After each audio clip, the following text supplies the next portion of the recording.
کہ ہم نیک بنے رہیں اور ماں باپ کی دعائیں حاصل کرتے رہیں۔ السلام علیکم دوستوں، حضرت مولانا تحسین زیلانی صاحب کے اس پیغام کو پوری دنیا میں پہنچا دو۔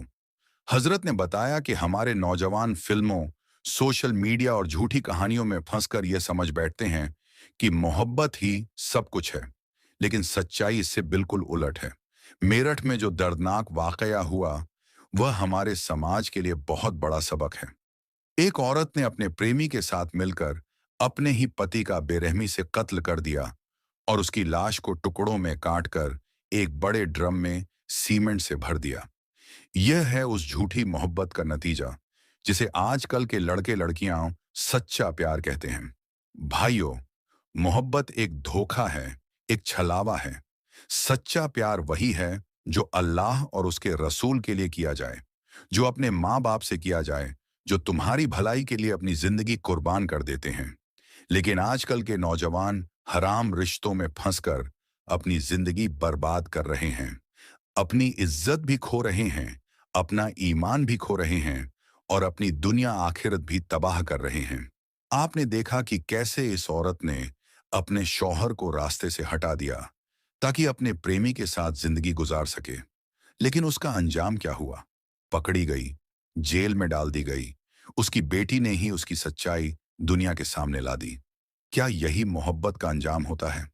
یہی وہ پیار ہے جس کے پیچھے نوجوان اپنی غیرت، اپنا بھوشیہ اور اپنا سب کچھ برباد کر دیتے ہیں؟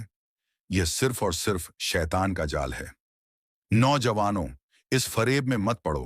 اگر شادی کی عمر ہو گئی ہے تو اپنے ماں باپ کی مرضی سے نکاح کرو، حلال رشتہ اپناؤ، اور اگر ابھی وقت نہیں آیا تو صبر کرو اور اللہ سے دعا کرو کہ وہ تمہارے لیے بہترین مقدر لکھے۔ لیکن اس حرام محبت میں اپنی زندگی کو تباہ مت کرو۔ میرے پیارے بھائیوں اور بہنوں، دنیا کی محبت بس ایک دھوکہ ہے، لیکن اللہ کی محبت ہمیشہ باقی رہنے والی ہے۔ اگر تم اللہ کے ہو گئے تو اللہ تمہیں وہ دے گا جو تمہاری سوچ سے بھی بڑھ کر ہوگا۔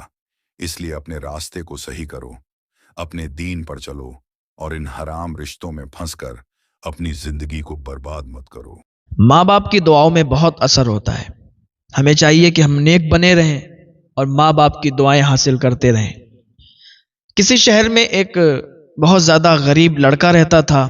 اس کی ماں رہتی تھی، ماں بیمار رہتی تھی، لیکن ماں اپنے بچے کو، اپنے بیٹے کو یہ سمجھاتی تھی کہ بیٹا کبھی جھوٹ نہیں بولنا اور کبھی کسی کے ساتھ دھوکہ مت کرنا اور اللہ کی رضا پر راضی رہنا، بس دعا اور محنت جاری رکھو۔ وہ اپنی ماں کی بات پر عمل کرتا تھا، دن بھر مزدوری کرتا تھا، دن بھر کام کرتا تھا، شام کو آ کے ماں کی خدمت کیا کرتا تھا، ماں کی باتوں پر عمل کیا کرتا تھا۔ ایک دن راستے سے گزر رہا تھا تو کیا دیکھتا ہے، ایماندار تو یہ بہت تھا، راستے سے گزر رہا تھا، اس نے دیکھا کہ ایک شخص راستے پر زخمی حالت میں پڑا ہوا ہے۔ اس نے اسے اٹھایا، اٹھانے کے بعد اسے ہاسپٹل لے گیا اور ہاسپٹل لے جانے کے بعد اس کا علاج کروایا، اس کی دوا کروائی۔ غریب تھا لیکن دلدار تھا۔ جب وہ انسان ٹھیک ہو گیا، وہ ایک بہت بڑا مالدار انسان تھا، جب وہ ٹھیک ہو گیا تو کہا، بیٹا تو نے تو بہت زیادہ اچھا کام کیا، تو نے میری جان بچائی، ہو سکتا تھا میں مر جاتا وہاں پڑے پڑے، لیکن تو اٹھا کے لایا، تو بہت نیک اور بہت ایماندار بچہ ہے، تو میں تجھے انعام دینا چاہتا ہوں۔ اس نے کہا، نہیں صاحب، ہم غریب ہیں، صحیح ہے، ہم انعام نہیں لیں گے، اس لیے کہ ہم نے آپ کی جو مدد کی ہے نا، یہ اللہ کی رضا کے لیے کی ہے۔ تو وہ آدمی بہت متاثر ہوا اس سے، کہا تو بہت اچھی باتیں کرتا ہے، تو میں تجھے شہر لے جانا چاہتا ہوں، اپنی ماں سے اجازت لے لو۔ تو اس نے ماں سے اجازت لی اور کہا، ماں، وہ ایک شخص ہے جس کی میں نے جان بچائی، جس کا علاج کروایا، وہ مجھے شہر لے جانا چاہتا ہے، کوئی کام دے گا؟ اس کی ماں نے اجازت دے دی کہ ٹھیک ہے، اگر کوئی کام کرے گا تو ٹھیک ہے، چلا جا۔ اس شخص کے ساتھ شہر چلا گیا۔ اس نے ایک بہت اچھا اسے کام دلوا دیا، وہ کام کرتا رہا اور دھیرے دھیرے اس نے گروتھنگ حاصل کر لی، اس کا کام گروتھ پکڑنے لگا اور وہ بہت زیادہ مالدار ہونے لگا، بہت زیادہ مالدار ہو گیا۔ اس نے انہی پیسوں سے ایک بہت شاندار گھر بنوایا اور بہت عزت کمائی، بہت زیادہ مالدار بھی ہو گیا اور بہت زیادہ عزت بھی کما لی۔ اب اس کے جو گاؤں میں کچھ لوگ تھے وہ اس سے جلنے لگے، کچھ لوگ تو بہت زیادہ اسے مانتے تھے، اس کی عزت کرتے تھے، اس کی تعریفیں کرتے تھے، لیکن کچھ لوگ اس سے جلنے لگے اور جلنے والے لوگوں نے اس پر الزام لگا دیا کیونکہ آج سماج کی بھی یہی عادت ہے، یہی ایک کمزوری ہے کہ جب کسی کو اٹھتا دیکھتے ہیں تو پھر برداشت نہیں کر پاتے اور طرح طرح کے الزامات اس پر لگا دیتے ہیں۔ تو اس پر بھی ان لوگوں نے الزام لگا دیا۔ اب وہ بات عدالت تک پہنچ گئی۔ جب بات عدالت تک پہنچی، لڑکا اللہ کی رضا پر راضی رہنے والا تھا اور اپنی ماں کی بہت خدمت کرتا تھا، ماں اسے سمجھاتی تھی۔ جب اس پر یہ الزام لوگوں نے غلط لگائے، تب بھی اس کی ماں نے اسے سمجھایا کہ اللہ کی رضا پر راضی رہو، صبر کرو، انشاءاللہ فیصلہ تمہارے حق میں ہوگا۔ تم قصوروار نہیں ہو، تم مجرم نہیں ہو، تم گناہگار نہیں ہو۔ جو گناہگار ہیں، جو مجرم ہیں، جو قصوروار ہیں، انہی کو سزا ملے گی، بس اللہ کی رضا پر راضی رہو۔ تو یہ عدالت میں جب فیصلہ پہنچ گیا تو عدالت میں بات صاف ہوئی، اور الزام لگانا یہ صرف ایک عام انسان پر ہی نہیں بلکہ اللہ کے ولیوں پر بھی الزام لگے ہیں۔ اللہ کے ولیوں پر بھی لوگوں نے الزام لگائے ہیں۔ حضرت خواجہ بختیار کاکی پر بھی الزام لگے ہیں۔ آپ دہلی کی سرزمین پر تھے تو آپ پر الزام لگایا تھا۔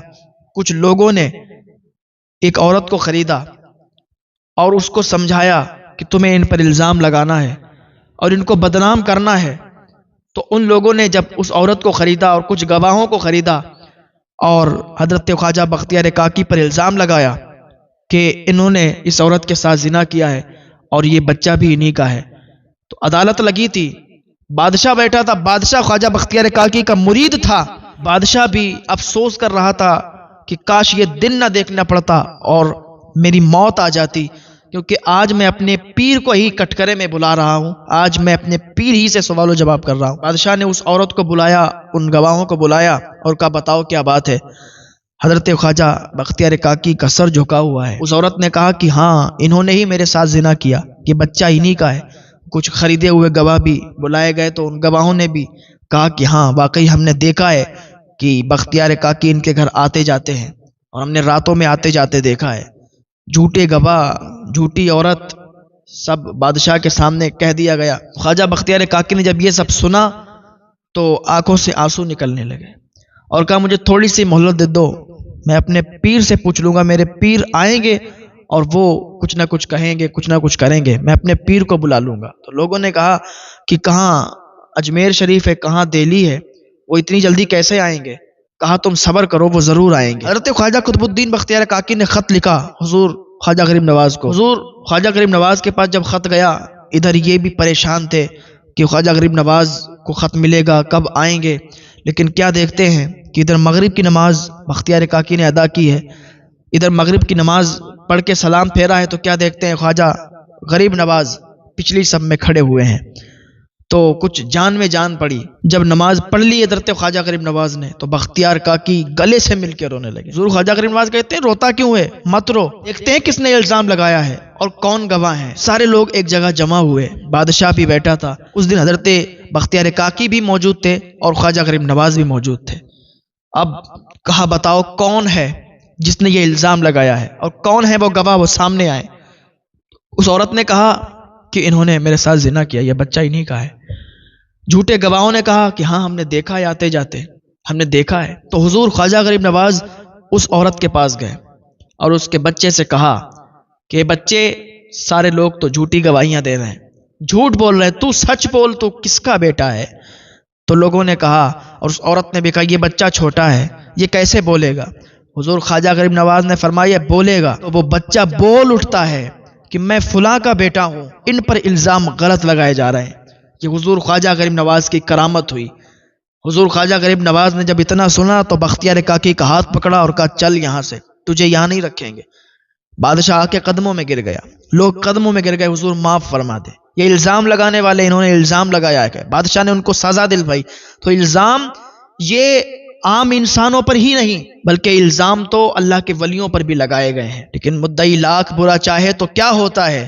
وہی ہوتا ہے جو منظور خدا ہوتا ہے۔ اس لڑکے پر الزام لگائے گئے، طرح طرح کے الزامات لگا دیے گئے۔ تو جب عدالت لگی تو عدالت میں اس لڑکے نے سب کچھ بتا دیا اور اس کے حق میں اور لوگ اس کا ساتھ دینے کے لیے آ گئے اور اس کے سر سے الزام ہٹ گئے۔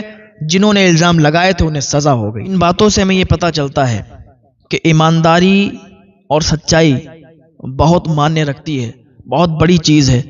انسان کے اندر اگر ایمانداری ہے، سچائی ہے تو پھر اسے کوئی ہرا نہیں سکتا. انسان سچا رہے، سچائی اس کے ساتھ رہے، ایمانداری اس کے ساتھ رہے، تو وہ ہر جگہ کامیابیوں کی منزل پر ہوگا، ہر جگہ کامیاب ہوگا.